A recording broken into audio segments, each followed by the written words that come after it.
W tym epizodzie podcastu Forum Dialog Plus zajmujemy się przyszłością Rosji, która od soboty 24 czerwca wydaje się być bardzo niepewna i bardzo chaotyczna.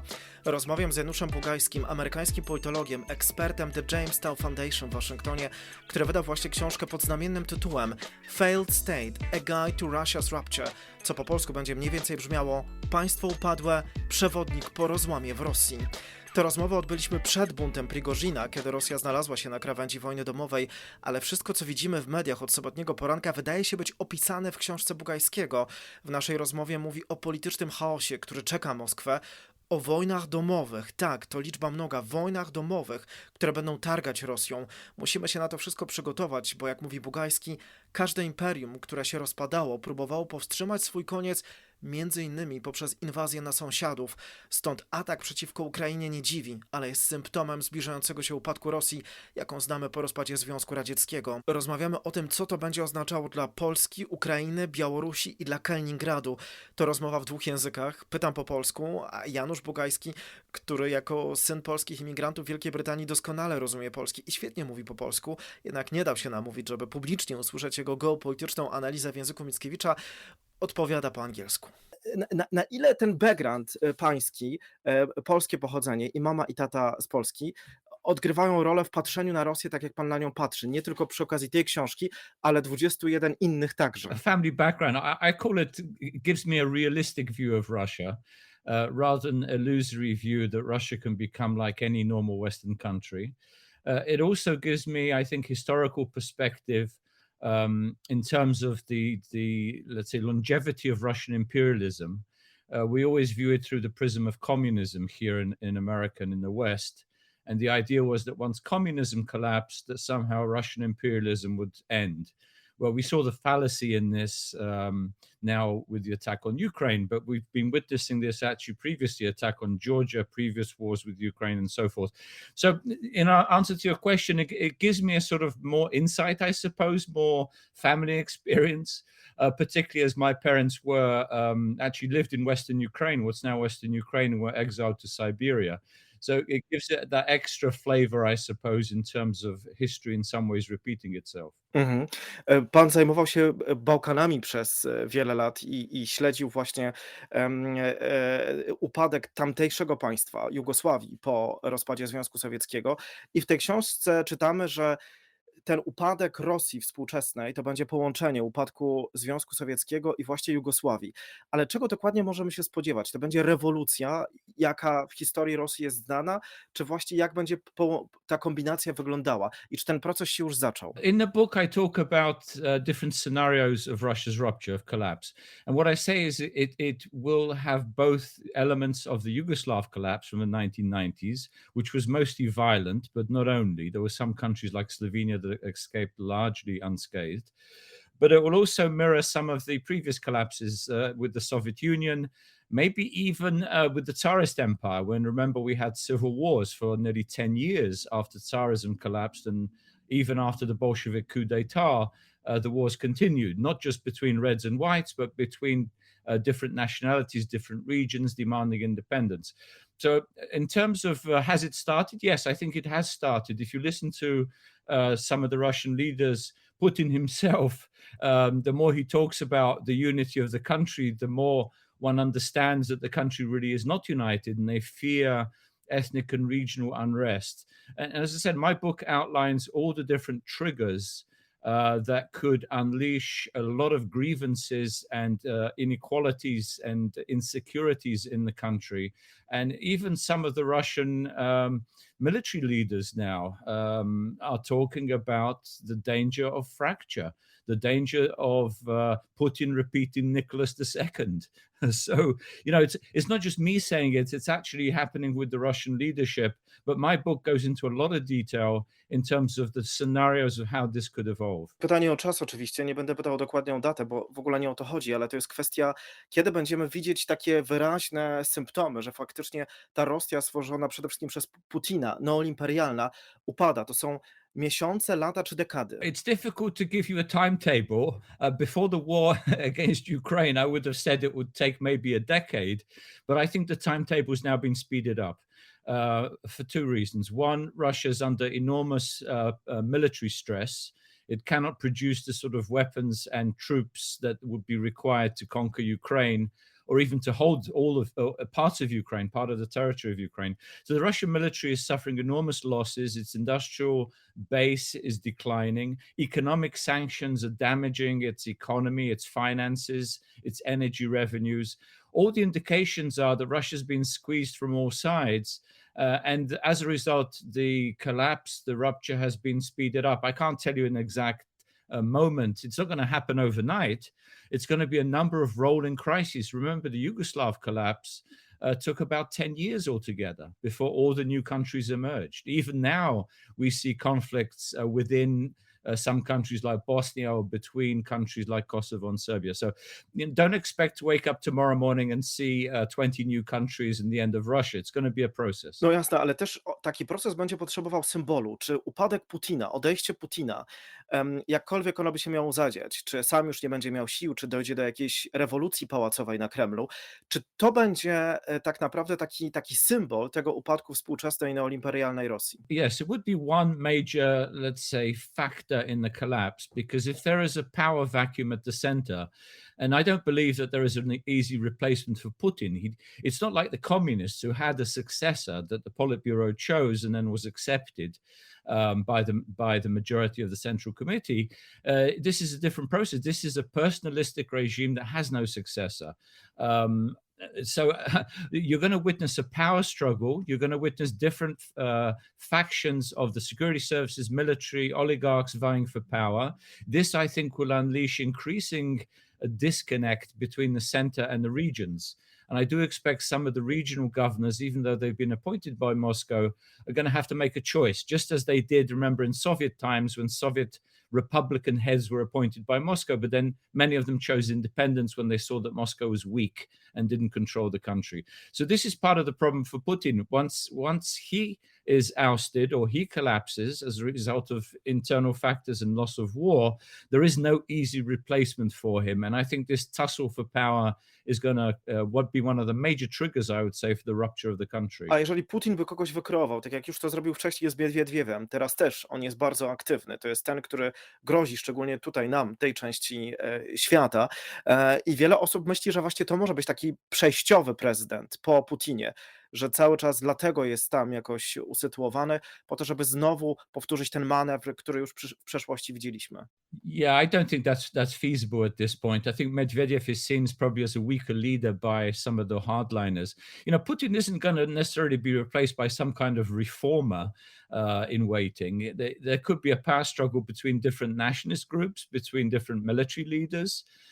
So I don't see that Putin will be able to to maneuver Medvedev into another interim presidency, which, remember, part of it was done to show how constitutional Russia was, to appeal to gullible Westerners that Medvedev was a great reformer. That's highly unlikely, I think, at this point. Medvedev does not have the power base. A scenariusz, który znamy też z przeszłości, czyli że być może Związek Sowiecki, w tym wypadku Rosja, się zreformuje. Coś, co wielu polityków i ekspertów na Zachodzie, nie tylko w zachodniej Europie, ale także chyba częściowo w Stanach Zjednoczonych, by jakoś tam widziało i prognozowało. Kompletnie pan taki scenariusz wyklucza. I think that's one of the illusions. I wrote an article a few days ago about the illusions that Western policymakers have had about Russia for 30 years. The wishful thinking that some new leader will miraculously transform Russia into democracy, will be able to cooperate with the West, will honor the agreements that it's signed, will respect the borders of neighboring countries. Well, we've seen that this is a complete delusion. I don't see either within Russia or outside Russia some kind of a democratic, peaceful democratic evolution from imperial centralization to a democratic multi-ethnic state. I really do not see that on the cards. Much more likely, as I say, which I talk about in my book, is the emergence of new entities in Russia. Some will be at war with each other, some may emerge peacefully, and some can move towards full independence and establish international relations. A dlaczego taki, no nazwijmy go z perspektywy zachodnich polityków i komentatorów, polityczny scenariusz reformy Rosji nie jest możliwy? Dlatego, że nie ma takiej tradycji, czy dlaczego? Well, it's not that it's impossible, but to reform an empire with so many disparate nations, republics, inequalities in resources, demands of federal units. We saw this how Yeltsin tried to keep the federation together when he was democratizing. The more he democratized, the more republics and regions were pulling apart. As a result, he started to re-centralize because that's the only way to keep the country together. If there was to be general federalization in Russia, and I talk about this in the book, then there's a chance that the country could be kept together, most of it, not all of it. Some I think would leave, like Chechnya, possibly other North Caucasus republics and Middle Volga republics. If there was genuine federalism, then I think there's a chance for Russia, but I do not see that on the horizon. Even the opposition are very fudgy. You know, much of this opposition is abroad anyway. They don't have a lot of support internally, but they're very unclear in terms of what rights would be given to regions and republics in terms of their resources, in terms of political decentralization and so forth. So I don't see any easy process toward federalism. And remember, time is running out. As the economy begins to implode, which is likely over the course of this year, and finances are strained and depleted, and military is increasingly decimated, I think time is running out for any kind of reformist program. To jeszcze dopytanie do tego, co pan mówi, że wiele osób na Zachodzie widzi właśnie taki scenariusz jako iluzję, jako myślenie życzeniowe. Na ile ta iluzja i myślenie życzeniowe mają wpływ na procesy decyzyjne, które dzisiaj podejmują politycy na Zachodzie w przypadku cały czas toczącej się gorącej wojny, rosyjskiej agresji w Ukrainie? Absolutely affects policy, as you said. It has affected policy for 30 years. At the moment, it affects policy in the way we've seen support for Ukraine evolve. If you remember, right at the beginning, Ukrainians were denied even, basic javelins and other self-defense weaponry against a Russian assault because of the fear of so-called Russian escalation, of crossing red lines, of provoking Putin, of provoking Moscow. Well, we saw that this was nonsense because, Moscow and Putin are provoked by weakness, by Ukrainian inability to defend itself, not its ability to defend itself.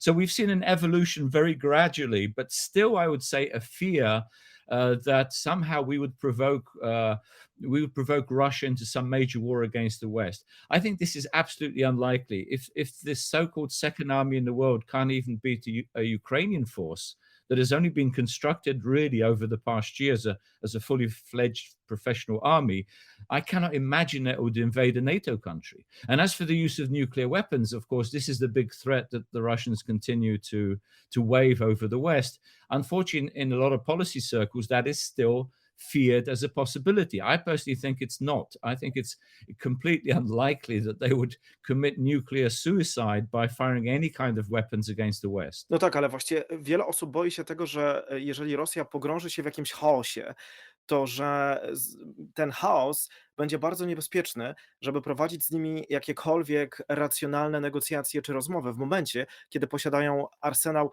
nuklearny, ale nie tylko, bo także biologiczny i chemiczny. To są także bardzo niebezpieczne zabawki w rękach ludzi, którzy będą w bardzo trudnej sytuacji, będą właściwie przy ścianie i wtedy może będą podejmować nieracjonalne decyzje. Yeah, it's a good question, but that puts the cart before the horse. It's not us that are responsible for chaos in Russia. It is the Russians that are responsible. We're not intervening in Russia. We have no troops on the ground. We don't even have any political influence in Russia. So the question is, and my book talks about this in a lot of detail, the last chapter is devoted to managing the chaos, the crisis that is likely to erupt.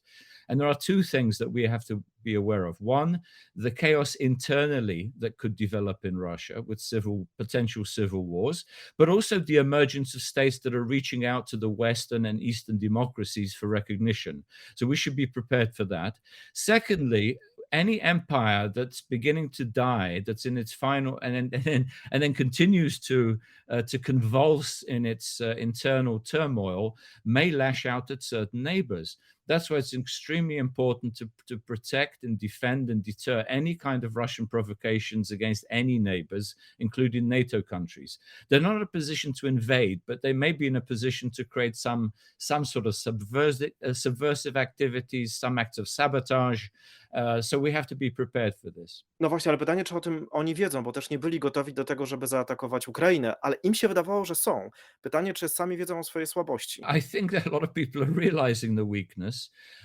Unfortunately, well, or fortunately, I would say some higher members in the Kremlin maybe were fooled by reports from military and FSB and other sources that the Russian military was indeed strong, that it was modernized, that it was capable, and also I don't know whether it was bad intelligence or disinformation that Putin and company thought that the Ukrainians would somehow bow and cower within 3 or 4 days, that the government would fall, that Zelensky would flee, that the military had been dilapidated, that it wasn't capable of putting up any resistance. So there was a lot of poor intelligence on the Russian side. I would say Dzerzhinsky would probably roll in his grave in terms of how poorly Russian intelligence performed in this case, as well as the Russian military, which we've seen.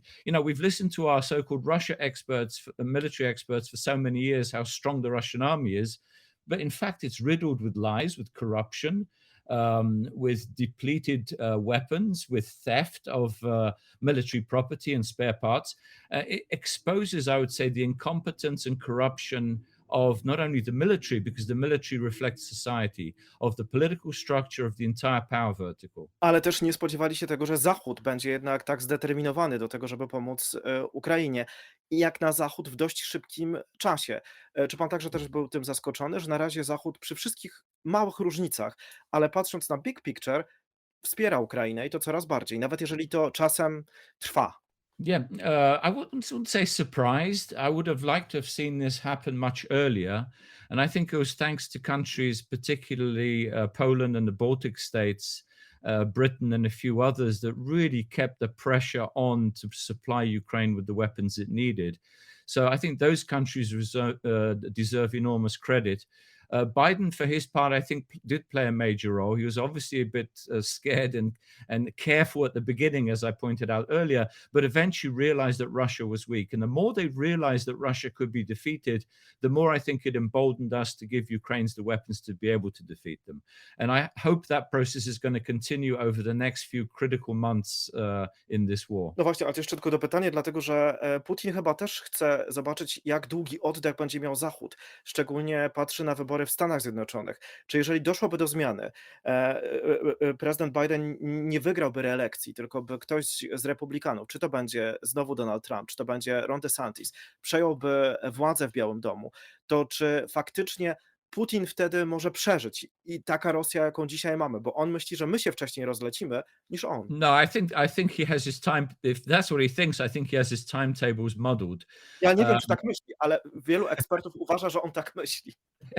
Well, I think time is running out for Russia much quicker than it is for the United States. Let me say one thing about our political structure here. If Trump gets a second term, then yes, we could be guessing in terms of how much control he'll have over foreign policy. Or will there still be people within the Republican Party that will control the process, as they did, if you remember, during the first Trump presidency? NATO actually enlarged during the first Trump presidency. The Eastern Front was, including Poland, was better armed, better prepared for any kind of deterrence against Russia. If a non-Trump Republican gets in, I think much more likely that the policy will continue. If anything, I would say there are Republicans, particularly those in the Senate or those that will influence DeSantis or whoever comes in, who want a tougher line vis-a-vis Russia. There is a minority, I would say, within the Republican Party, but it is a minority particularly within the House of Representatives, that wants to end aid to Ukraine. But if you look at the majority, or if you look at the Senate, the Republicans in the Senate want even more assistance. They criticize Biden not for helping Ukraine, but for not helping Ukraine enough to beat Russia. So I don't have any worries at this point that the American political system will fail Ukraine. If I was Putin, I would worry more about his own political system and its fragility. To jeszcze jedno dopytanie o amerykański system i o amerykańską opinię publiczną. W Europie słyszymy słowa Henry'ego Kissingera, który w ostatnich dniach dał wywiad dla niemieckiego magazynu Die Zeit i powiedział, że by the way, on nie uważa, że tylko za ten rozwój sytuacji, za eskalację winny jest Putin. tym samym trochę transportuje ten message, że Zachód także ponosi jakąś odpowiedzialność za tę rosyjską agresję w Ukrainie. Na ile taka analiza, głównie to są tutaj, można powiedzieć, biali mężczyźni, starsi biali mężczyźni, którzy widzą świat, jak kilka mocarstw decyduje o suwerenności mniejszych państw. Na ile to jest cały czas powszechne w amerykańskiej polityce? Yeah, it's a good point. I think Kissinger, as you said, is part of the old school, although not all people Ale, from ale his wciąż głośniej generation. słuchane, wciąż głośniej słuchane. Well, I don't know.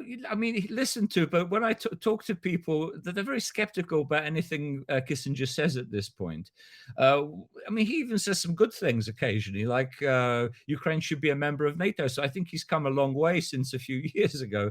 But I still think he's living in the past. And as you said, this sort of idea that smaller countries revolve around bigger countries. It's not comprehensive amongst all older policymakers, but they still see it in that sort of Cold War mirror. In fact, I would say it's, we've moved not only beyond the Cold War, but we've moved beyond the post-Cold War, and the situation now is such that big powers aren't necessarily as strong as they appear to be. Even China, I think, needs to be questioned in terms of its strength.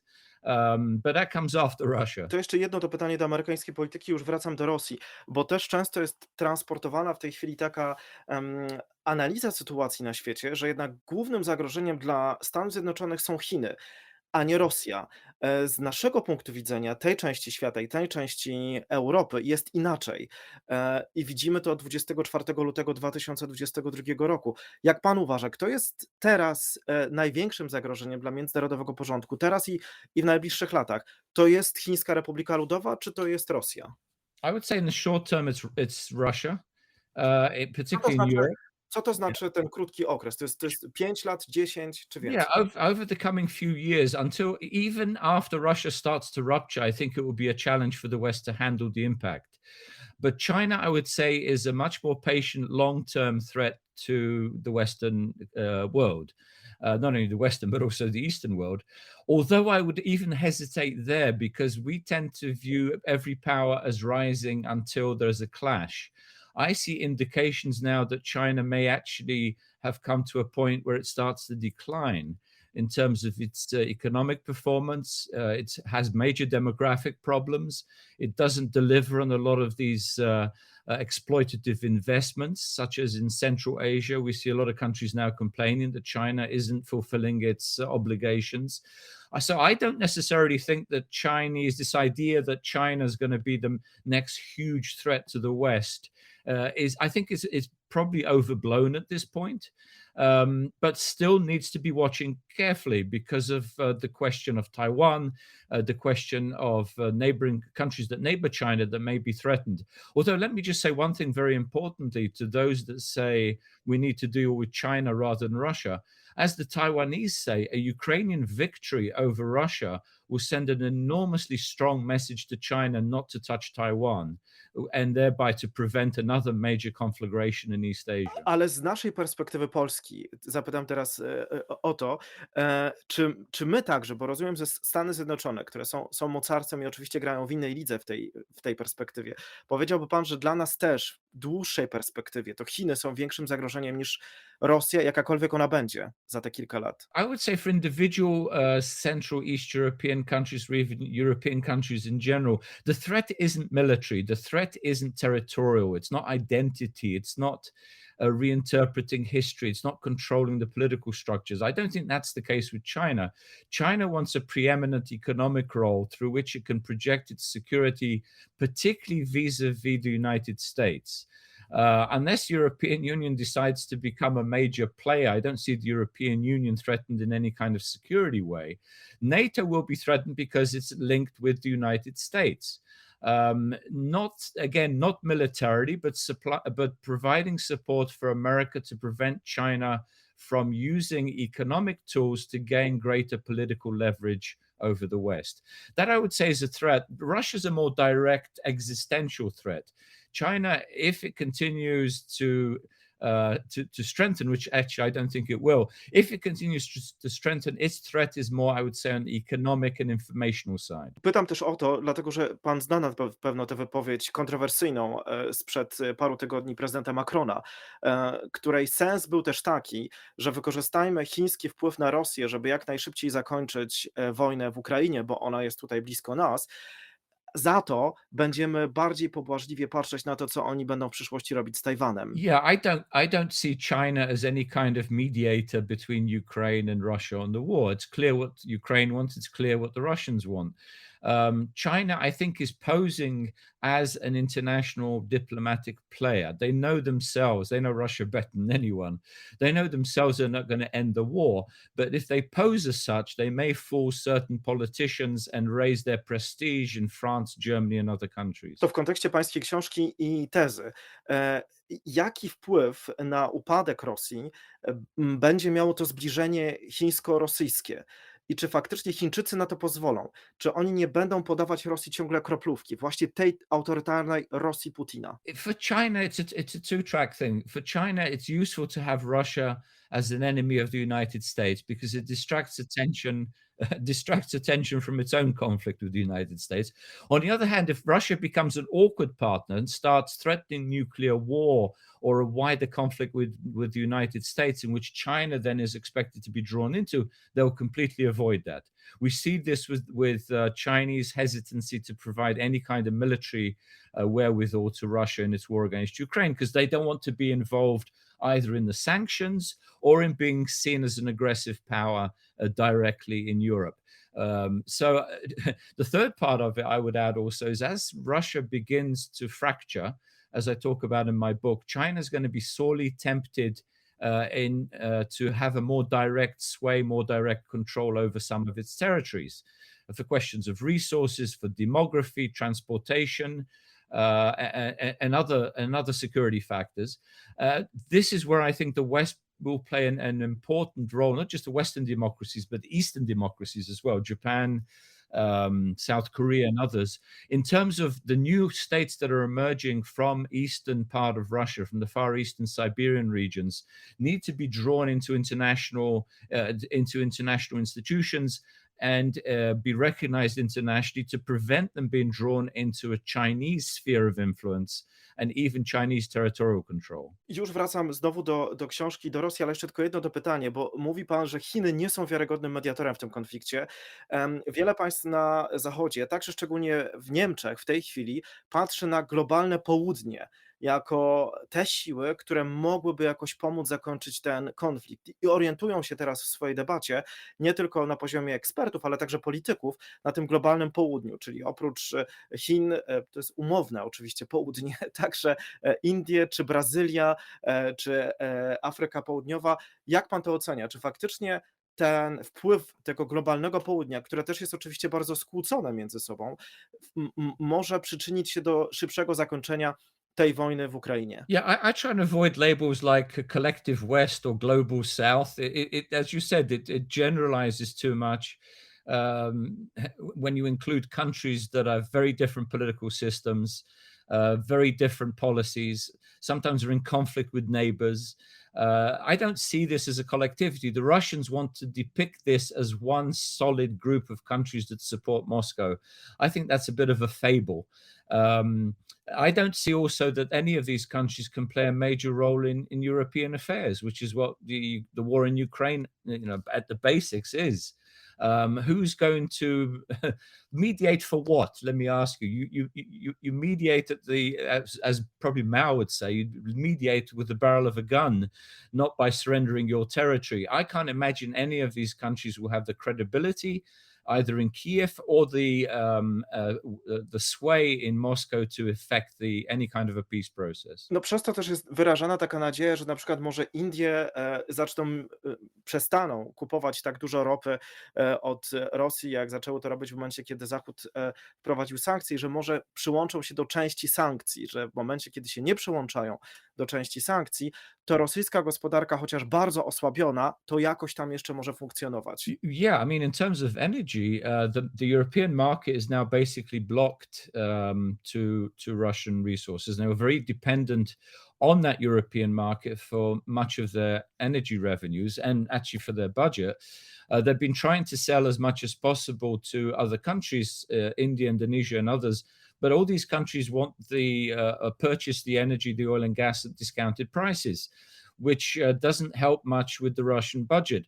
I don't necessarily think these countries are going to go along with a stringent sanctions approach, but even the fact that they're negotiating lower prices for Russian oil and gas, I think will continue to deplete the Russian budget. And the projections are from Russian economists, and even the former Prime Minister Kasyanov talked about the Russian budget actually starting to collapse by the end of this year, largely because of the falling energy revenues. No właśnie, to wróćmy znowu do tego scenariusza upadku Rosji. W moim pierwszym pytaniu wypowiedziałem słowo rewolucja, pan na nie nie zareagował. Czy taki scenariusz jest kompletnie wykluczony, taki ludowy zryw przeciwko skorumpowanej władzy na Kremlu? Depends how you define revolution. The No tak, które Bolsheviks widzieliśmy w defined it a przeszłości, different przynajmniej w ways. XX wieku w Rosji. Well, yeah, but if you look at Russia during World War One, there was a collapse of the empire, which resulted in revolts and revolutions, but also civil wars in different parts of the country. The Bolshevik takeover was not a revolution, but there were popular unrest and rebellion against the central authorities and against some of the regional authorities. So, in that sense, absolutely, if you consider that a revolution, classically revolution is defined as a change of mode of subsistence, mode of production, and a mode of power. I see it as much more disruptive. There isn't going to be a very clear succession to a revolt in Russia that we can say, aha, this Russia has now emerged. There'll be several post-Russias, I think, emerging. And in inner Russia, even in Muscovite Russia, I think you're going to see a major struggle for power. To teraz jeszcze konkretnie, bo oczywiście z polskiego punktu widzenia będzie istotne to, co dzieje się w Moskwie i w tych republikach dalszych azjatyckich, ale najważniejsze będzie, co będzie się działo obok nas, czyli w Kaliningradzie. Jaki tutaj pan przewiduje rozwój sytuacji? Well, I think Poland can play a role once the rupture begins to unfold, is to reach out to Kaliningrad as a potential fourth Baltic republic.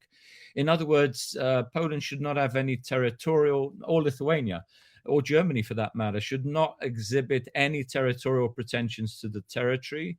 Nie to miałem na myśli. Tak, nie to miałem na myśli, ale żeby zgłaszać jakiekolwiek pretensje do terytorium tam, ale co tam się może wydarzyć i jak mamy na to reagować? Well, I think you're going to see a public rebellion against the central authorities. We've already seen massive protests in places like Kaliningrad and Khabarovsk and Vladivostok in the past, even when the country was under tight central control. Now, as the control weakens in Moscow, I think places like Kaliningrad, the outlying countries, particularly Kaliningrad because it's surrounded by the European Union, I think aspirations to move into Europe are going to increase. Why should we be tied to Moscow if Moscow is dragging us down economically? If our young men are being killed in Ukraine, we should dissociate ourselves from this failing state. And this is precisely what I talk about. Kaliningrad can become, or Kruleviets, or Königsberg, whatever you call it, will become, I believe, a fourth Baltic republic. And Poland, Lithuania, Germany can help to ease that process, to make it smoother in the coming years. Tylko pytanie, czy mają takie elity, które właśnie by aspirowały do tego, żeby stały się niezależnym państwem? I'm always asked this question, where are the leaders? Well, leaders emerge during revolutions, as you said, or during revolts, or during public uprisings. Some of the governors may turn, who would imagine that people like Kravchuk and other former Communist Party members would suddenly become nationalists, would suddenly turn to national independence. So leaders emerge during crises, leaders emerge during conflicts, and I expect that process in different parts of Russia. To jeszcze pytanie konkretnie o Białoruś. Co się z nią stanie? Jaką przyszłość widzi pan dla Białorusi? To dla nas także bardzo istotny sąsiad. Yeah, this is absolutely critical. I would say that Lukashenko is again, as he has for many years, trying to remain in power by balancing different interests, different policies. I to mu się opłaciło. Up till now, the question is, can this continue if indeed Russia starts to crumble? Because this could affect Belarus itself.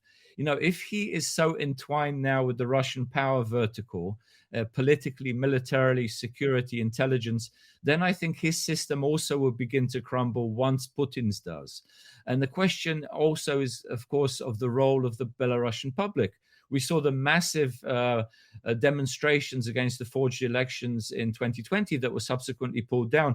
If the government is weaker as a result of Putin's fall, as a result of not being able to depend on Russia for maintaining the system, then I do see unrest, major unrest in Belarus as well. Chyba konkluzja też jest taka, że od wyników tej wojny w Ukrainie zależy przyszłość w ogóle tej części świata, prawda? Właśnie Białorusi czy Kaliningradu. Akurat w przypadku Białorusi są elity gotowe do przejęcia władzy. To są właśnie ci, którym zostało odebrane to zwycięstwo w 2020 roku. Jeszcze chwila o Polsce. Mówi pan, jak ta Rosja jest słaba, czyli rozumiem, że my możemy odetchnąć, nie musimy się obawiać o swoje bezpieczeństwo. Jaka w przeszłości była sytuacja, że ciągle musieliśmy obawiać się tej agresywnej Rosji, czyli rozumiem, że teraz Polacy mogą odetchnąć. No, I would, say like Piłsudski did, never rest on your laurels. The victory is never complete. There is a long way to go, I think, still before there's a settled eastern border with what countries we're not exactly sure. Belarus, of course, and Ukraine both will be territorially integrated and independent and democratic. But further east, we still need to, I think, be very careful. NATO needs to continue to strengthen the eastern flank. Ukraine needs to be brought into NATO.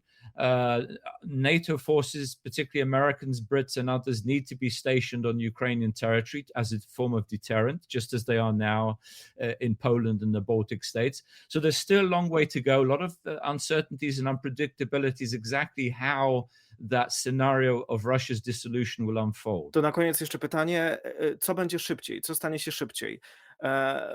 Putin upadnie na Kremlu, Ukraina wygra wojnę, czy ukaże się polska wersja pańskiej książki? I hope the Polish version of my book is out quicker because more people read it before it happens than after. But I'm hoping in the next few months. By the way, there is a Ukrainian version of my book. I just came back from a tour of Ukraine. There's a Ukrainian version of my book, which I gather is doing very well in political circles in the country. But also a Russian version of my book is about to be published, and a few others. But I'm hoping the Polish version will be published. What would be ideal, I suppose, if my book is published, Russia collapses and Ukraine wins all at the same time. To jeszcze już naprawdę ostatnie pytanie, bo mówi pan właśnie o tej wizycie w Ukrainie.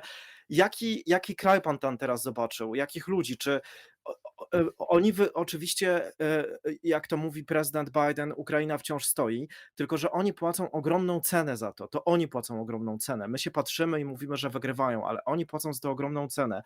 Czy wystarczy im jeszcze tej motywacji, nie tylko żeby wygrać tę wojnę, ale też potem, żeby się szybko reformować, bo jest kwestia przyszłości Ukrainy w Unii Europejskiej i w NATO. I od ich woli reform będzie zależało też tempo wejścia do tych dwóch organizacji. Yeah, a very good question. I mean, there's two processes here: reconquest of their territory and driving out the Russian invasion, and then reconstruction of the country so that it is able to qualify for European Union membership, for NATO membership, and so forth. And that's a big process. I do think, though, that this determination to win the war, which is phenomenal. Every Ukrainian is absolutely certain that there is no other solution and they're determined to do whatever it takes. I want to see that determination carried over into the reconstruction process, to hold government institutions accountable, to combat any kind of official corruption, to make sure that Ukrainian institutions deliver on the promises of a prosperous and democratic Ukraine. And here I think Poland and other countries can also play a role, both in terms of being hubs, if you like, and facilitators of investment into Ukraine, but also working closely together in reconstruction process. So there's a lot of work ahead, and I think Ukraine and Poland, as a result of this, can establish a very strong, durable relationship for the first time in history. But I think this, let's say, Russian invasion has brought attention to the fact that only by working together can we both be successful and independent. A propos Polski, bo pan sam zaczął o tym mówić, że może być hubem przy wsparciu dla tej europejskiej i natowskiej drodze dla Ukrainy. Nad kolejną książką pan pracuje, to już będzie 23, Szapoba, Pivotal Poland, Europe's Rising Strategic Player. Jak zmieniła się właśnie rola Polski od 24 lutego 2022 roku? Bo widzimy, że jesteśmy bardziej w centrum wydarzeń, ale wynika to bardziej z sytuacji kryzysowej niestety, że staliśmy się krajem przyfrontowym, a nie z siły naszej dyplomacji. Jak to wpłynie na naszą pozycję w Europie i na świecie? Well, I think Poland has risen in the public imagination as a country that defends neighbors that are threatened and attacked by imperial powers. Poland has also earned an enormously, I would say, well-deserved reputation now as a humanitarian power, if you like, in Europe. The assistance that it's given to the Ukrainian people, to the Ukrainian refugees, has been absolutely phenomenal and admired very much in the West, particularly in the United States, but also in Britain and other countries. But I think at the same time, Poland's decision, and this is diplomatic, this is policy, Poland's decision to position itself as a major military player with the rise in defense spending, building up its military, establishing closer military ties with the United States, but also with other countries such as South Korea. I think all these are positive. And my book is going to talk about how Poland is now becoming what I would call the transatlantic anchor in continental Europe. That center of attention, center of security is moving from Germany eastward to Poland, where I think it actually belongs. So that's actually the next step. Every war has both negative but also positive consequences.